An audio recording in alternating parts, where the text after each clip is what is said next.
मित्रांनो, दूधधंदा घरचा चारा असन तर परवडला जातो. हो का, एवढा घास आहे.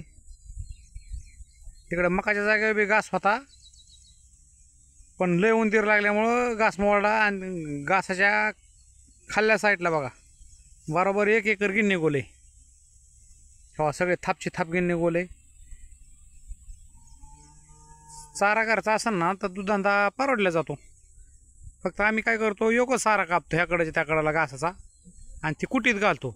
गाया भरपूर असल्यामुळं मग असं टाकलं तर वाट्याला येत नाही त्याची मुठमुठ बी. कुटीत केल्यावर सगळ्यांना थोडं थोडं थोडं थोडं वाट्याला येतं, दुधाला फरक पडतो. आपल्याला 3.5 एकर क्षेत्र आहे. 3.5 एकरापैकी गायांच्या दूधधंद्यापैकी दूधधंद्याला 1.25 एकराचा आपण शेततलाव केले. आज 10-15 गाय आहेत. 30,000 रुपये 10 दिवसाला राहतात. ₹1,00,000 महिना येतो. ज्याला दूधधंद्यात उतरायचं आहे त्याने उतरा, फक्त घरच्या चाऱ्याची पाण्याची सोय करा मग उतरा. थँक्यू.